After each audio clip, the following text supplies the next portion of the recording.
Hi, hi, my name is Lerato, and I think life is a series of finding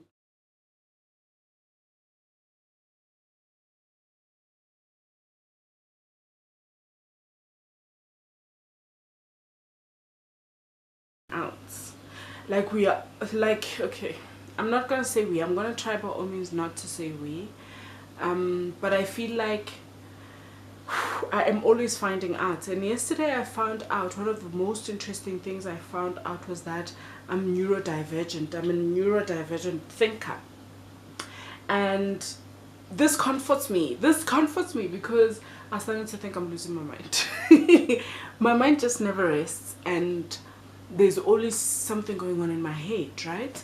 And I would love to share this with the world out there, just in case there's other people who are like me, or just to bring awareness that we don't all think alike.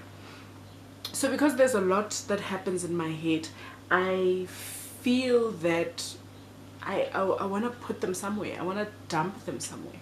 I want to dump my thoughts somewhere, or things that I want to do without being confined, without being boxed, without feeling like, oh, you're confusing your audience. Just yesterday you were doing material on healing, and today you want to do poems, and tomorrow you want to act, and the other day you want to cook, and because personally, guys, I get bored. I get bored very easily. I do one thing for a couple of months and I'm bored. I'm bored out of it. And especially because it's I think it's curiosity for me. I'm always curious. Oh my god, I want to do this, and then later on I change my mind. I'm like, this is boring, because now I've gotten used to it, and it has become a routine, and I can't do it anymore. So I'm going to create my TikTok as a platform to accommodate my entire self without having to box myself. And the conversation that I'm going to start with today, please don't mind the noise and some rentweni. But the conversation I wanted to start with today is the conversation I've been having with myself of redefining masculinity and what masculine energy means for me, because I have never had, I grew up without a dad. I grew up without positive masculine influence in my life, and now that I've grown, it's affecting how I view masculinity. It's affecting how I see men and my expectations towards men, or towards being in a relationship with a man, or the kind of male figures I choose to be part of my life. I realized that I associated masculinity a lot with arrogance, with loudness, with, I don't know, just dominance. And now I'm starting to think about it. I'm like, is it really? I'm actually starting to think, no offense to anyone, please don't take offense, these are just thoughts. I'm starting to think that loud masculinity is toxic masculinity. I'm starting to think that masculinity that is out there and aggressive, lion-like, it's actually toxic masculinity. And I might be wrong. But this is where I'm at. And equally, because of that, I'm also redefining love for myself. Because I feel like love is a big thing, man. And it's easy to just throw words around and say, oh, I love you, or I love myself, But what proof do you have? Where are the receipts? But really, where are the receipts? So that's where I'm at in life right now. I'm trying to redefine love for myself, in a sense that if I say I love myself, what are the things that I do for myself that show that I love myself? Without things that I'm supposed to do. These things that I'm supposed to do. Like I'm supposed to eat, I'm supposed to take a bath. But what are the things that I do out of love for myself?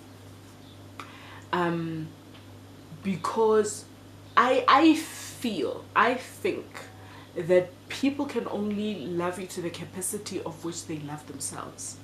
And it is important for me to work on that so that I'm able to project that outward. And so that I'm able to recognize it when it's projected onto me. Because sometimes, because of this thin lines, we believe the words more than the actions. And I keep emphasizing that love is a doing word, love is a doing word, love is a doing word, love is an action and not the word. The words should be accompanied by action. But before I expect this from someone else, it's things that I do to myself, for myself, to be self-assured that truly this girl loves herself. And when someone else loves me, I'm able to then be taken aback and say, damn, this person truly loves me, you know. So these are just thoughts that I'm having within myself, and I want to create space where I'm able to share more of these thoughts and be myself. I don't want to be boxed, guys. I love cooking, I love talking, I love creating poetry, I love experiencing life. I think we are here to experience this thing, man, and not to conform and not to belong. And I don't want to belong. I want to belong for a while, for a little while, and maybe in some places I might belong permanently, I don't know. But I'm curious about life. I'm curious about this and that, and that is why for me it is never a problem to start over. Like any day, babe, any day, because I'm always curious about what does the next chapter of my life have in store for me, you know. And yeah, I don't know how I feel about stability. I think stability is important as the foundation of most things. But I think today my brain is gravitating more towards love and masculinity, and redefining those things and redefining my relationship. This idea was brought up by a beautiful lady I was watching, and she said a lot of people think they love money, but they don't. Because it's easy to say you love money when you're not conscious about it. What are the things that you do with money that show that you love money? And I was like, damn.